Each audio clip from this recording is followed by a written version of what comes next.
నమస్తే. ప్రస్తుతం మనతో పాటు సీనియర్ జర్నలిస్ట్ భరద్వాజ్ ఉన్నారు. ఆయనతో మాట్లాడదాం. నమస్తే సార్. నమస్తే. సార్ విజయవాడలో వచ్చిన వరదలకి సంబంధించి వైఎస్ జగన్ మాట్లాడిన మాటలకి అంటే ప్రభుత్వ వైఫల్యం వల్లే ఇలా జరిగింది అని చెప్పిన ట్వీట్కి రీట్వీట్ చేస్తూ కౌంటర్ ట్వీట్ అనొచ్చు. బ్రహ్మాజీ ఒక ట్వీట్ చేశారు. దాని గురించి మళ్ళీ ఆ ట్వీట్ నేను చేయలేదు, హ్యాక్ అయ్యింది నా అకౌంట్ అని చెప్పేసి అన్నారు. అసలు దీని ఇంతటిని మనం ఎలా చూడొచ్చు అంటారు సార్? అంటే ఒకటి, తను ట్వీట్ చేసినటువంటి కంటెంట్లో పెద్ద ఇబ్బందికరమైన అంశాలు ఏమీ లేవు. అంటే జనరల్గా ఇలా హ్యాక్ అయినప్పుడు, అకౌంట్స్ హ్యాక్ అయినప్పుడు ఈ అబ్సీనిటీ తాలూకా కంటెంట్ డంప్ అవుతూ ఉంటుంది. ఇది అలా లేదు. అంటే అందులో చాలా క్లియర్గా స్పష్టంగా జగన్మోహన్ రెడ్డిని అంటే కొంచెం రెడిక్యూల్ చేస్తూ, వెటకారం చేస్తూ ఆ పద్ధతుల్లోనే నడిచింది. ఓకే, మీరు చేసిన ఆరోపణలన్నీ చాలా బాగున్నాయి, మీరు ముందు ఒక 1000 కోట్లు పట్టుకొని వచ్చేయండి, ఏదో ఒకటి చేద్దాం మనం అని చెప్పాడు. అంతే, అంతకుమించి వేరే ఏం లేదు దానిలో. మనం చేద్దాం, మనం జనంలోకి ఎడదాం, మనమే సేవ చేద్దాం, వాళ్ళతో సంబంధం లేదు, ప్రజలు తమ తప్పు తామే తెలుసుకుంటారు అనేది. అది ఒక రకంగా అడ్వైజే. చాలామంది మాట్లాడుతున్నారు వైసీపీ సోషల్ మీడియా ప్లాట్ఫామ్స్ మీద ఆల్రెడీ ఈ రకమైనటువంటి ఆర్గ్యుమెంట్తో ఆర్టికల్స్ రాస్తున్నారు కొంతమంది. అంటే పొలిటికల్ పార్టీ అనేది కేవలం విమర్శలకు పరిమితం కావడం కాదు, యాక్టివిటీలో ఉండాలి. దానికి ఒక విస్తృతమైనటువంటి క్యాడర్ బేస్ ఉంటుంది. ఆ క్యాడర్ని కదిలించి వెంటనే సహాయ కార్యక్రమాల్లో పాల్గొనాలి. వాళ్ళు ప్రజలు పశ్చాత్తాపడాలి. అరే వీళ్ళు అనవసరంగా వీళ్ళని మనమే కదా అధికారంలోంచి దింపేశామని వాళ్ళు పశ్చాత్తాప పడేలాగా వీళ్ళ యాక్టివిటీ ఉండాలి. ప్రజలకు కష్టం వచ్చినప్పుడు అండగా నిలబడాలి, శిబిరాలు వేయాలి, భోజనాలు పెట్టాలి. వీళ్ళ పద్ధతిలో వీళ్ళు కొంత ఫండ్ మొబలైజ్ చేసి సహాయ కార్యక్రమాలు ప్రారంభించేయాలి. అంటే ప్రభుత్వం మీద విమర్శలు చేయొద్దని నేను అంటలేదు, విమర్శలు చేయాలి. విమర్శ చేస్తూ, వాళ్ళని గైడ్ చేస్తూ, వాళ్ళని సరిచేస్తూ, వాళ్ళ అవగాహనలో ఎక్కడైనా తప్పులున్నాయని తనకు అనిపిస్తే దాన్ని చెబుతూ, అలా ప్రభుత్వాన్ని గైడ్ చేస్తూ ముందుకు నడిపించే పని చేస్తూనే తాను ప్రజలకు ఏం చేయగలనో అది కూడా చేయాలి. ఈ 2 పనులు చేయగలిగితే ప్రజలకి ఈ పార్టీ మీద ఒక విశ్వాసం పెరుగుతుంది. అది జరగాల్సిన పని. అంటే యాక్టివ్ అపోజిషన్, ప్రొడక్టివ్ అపోజిషన్ అని 2 ఉంటాయి. Active opposition role Jaganmohan Reddy గారు ప్లే చేస్తున్నాడు. యాక్టివ్ అపోజిషన్ కాదు, ప్రొడక్టివ్ అపోజిషన్గా ఉండమని చాలామంది సలహాలు చెప్తున్నారు ఆయనకి.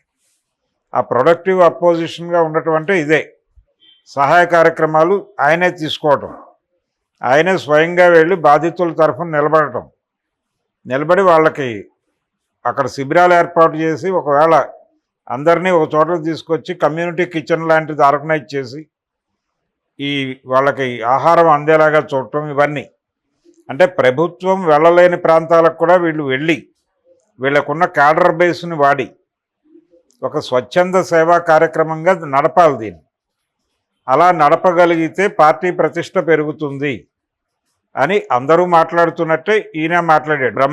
బ్రహ్మాజీ మాట్లాడిన మాటల్లో తప్పేం లేదు. అది హ్యాక్ చేసి ఎవరో పెట్టారు అనుకోవడానికి కూడా ఏం లేదు.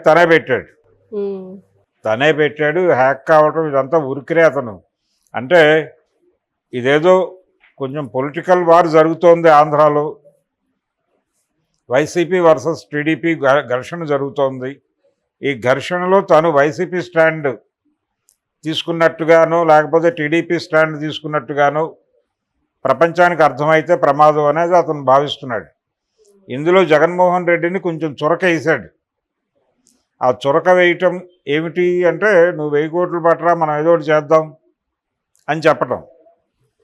ఆయన ఆల్రెడీ మద్యం కుంభకోణంలోనే మద్యం ధరలు పెంచటంలోనూ, అలాగే నగదు ట్రాన్సాక్షన్స్ మాత్రమే అనుమతించటం, దాని ద్వారా 1,00,000 కోట్లు లబ్ధి పొందాడు అనేది ఒక ఎలిగేషన్ ఉంది. ఈ డబ్బుల్లో నుంచి కొంత డబ్బులు పట్టరా, మనం ఏదో ఒకటి చేసేద్దాం అన్న టోన్లో మాట్లాడినట్టుగా అర్థమవుతోంది. అది దాని వ్యాఖ్యానాలు అలా చేస్తున్నారు బయట. ఇదంతా చూసి భయం వేసింది అతనికి. ఇది ప్రజల్లో ఒక సెక్షన్ని నాకు దూరం చేసేదిగా ఉంది, ఇలా అవుతుందని అనుకొని ఉండడు అతను. అనుకోక ఏదో పెట్టాడు. పెట్టిన తర్వాత అక్కడ ఉన్నటువంటి పొలిటికల్ హీట్ దీనికి తోడై ఇప్పుడు బ్రహ్మాజీని పర్సనల్గా టార్గెట్ చేస్తూ మాట్లాడే వాళ్ళ సంఖ్య పెరిగి ఉంటుంది. ఆ పెరిగిన క్రమంలో ఈయన ఎందుకు వచ్చిన గొడవ అని చెప్పి అవాయిడ్ అవుదామని ట్రై చేస్తున్నాడు.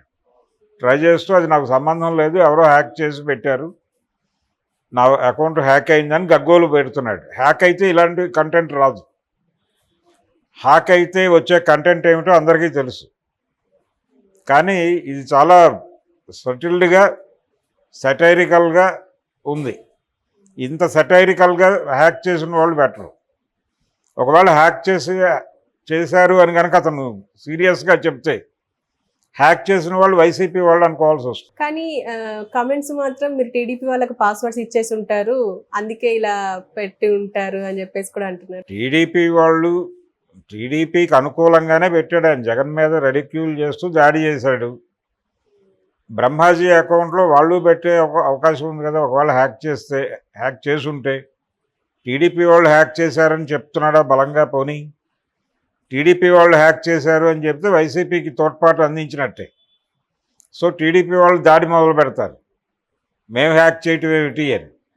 లేదు, వైసీపీ వాళ్ళు కనుక హ్యాక్ చేసి, వైసీపీ సోషల్ మీడియా ప్లాట్ఫామ్స్ మీదే ఈ చర్చ జరుగుతోంది. మనం చేయవలసిన పని ఏమిటి, మనం ఏం చేస్తున్నామని. ఇది ఒక రకంగా ఆత్మవిమర్శనాత్మకంగానే ఉంది. ఆయన ఏమీ జగన్మోహన్ రెడ్డిని మరీ రెడిక్యూల్ చేయలేదు, కొంచెం సటైరికల్ వేలో చెప్పాడు అంతే. మీరు డబ్బులు పట్టుకురండి, మనమే చేద్దాం అన్నాడు అంతే. అది ఎవరైనా వైసీపీ వాడు కూడా చేసి ఉండొచ్చు కదా. నిన్నో మొన్నో ఒక వైసీపీ కార్యకర్త, వైసీపీలో ఒక స్థాయి కలిగినటువంటి నాయకుడే సాక్షి ఆఫీస్లో కూర్చుని మన పార్టీకి పట్టిన చెద సజ్జల రామకృష్ణారెడ్డి, విజయసాయి రెడ్డి అని మాట్లాడాడు సాక్షి టీవీలో. అది పెద్ద వివాదం అయింది. అలా ఇది కూడా ఒక ఆత్మవిమర్శనాత్మక వ్యాఖ్య అనుకోవచ్చు. అలా అనుకునేలా చేయటానికి వైసీపీ వాళ్ళు కూడా హ్యాక్ చేసి అది పడేసి ఉండొచ్చు, ఒకవేళ హ్యాకింగ్ నిజమైతే. ఇప్పుడు వైసీపీ వాళ్ళు హ్యాక్ చేసి ఇది పడేశారు అంటే ఎవరు హర్ట్ అవుతారు? టీడీపీ వాళ్ళు హ్యాక్ చేసి ఇది పడేశారు అంటే ఎవరు హర్ట్ అవుతారు అనేది చూస్తే, ఒకవేళ టీడీపీ వాళ్ళు హ్యాక్ చేశారని అతను అంటే అప్పుడు కూడా వైసీపీ ముద్ర వేస్తారు అతను. ఎటువైపు వెళ్ళినా ప్రమాదమే. అందుకని అతను టోటల్గా సైలెన్స్లోకి వెళ్ళిపోయాడు. ఎవరైనా ఏదైనా మాట్లాడుకోండి, నాకు సంబంధం లేదు, ఎవరు హ్యాక్ చేశారో నాకు తెలియదు, నా అకౌంట్ సైబర్ క్రైమ్కి కూడా కంప్లైంట్ చేసిన అని చెప్తున్నారు. కంప్లైంట్ చేసుండొచ్చు. అంటే ఒక మాట అన్న తర్వాత దానికి సంబంధించిన అన్ని పనులు చేసేయాలి కాబట్టి చేసుంటాడు. కానీ అందులో పెద్ద అభ్యంతరకరమైన కంటెంట్ ఏమీ లేదు. అతను భయపడాల్సిన అవసరం ఏం లేదు. ఎందుకు భయపడుతున్నాడు అంటే దాని మీద వస్తున్న రియాక్షన్స్ చూసి భయపడుతున్నాడు. ఆయన భయపడే ఆ ఏరియాలో మనం ఎందుకులే అనవసరంగా ఏదో ఒక స్టాంప్ వేస్తారు, అటో ఇటో ఒక గాడి కట్టేసి తెలుగుదేశం వాడినను వైసీపీ వాడినను ఒక ముద్ర వేస్తారు.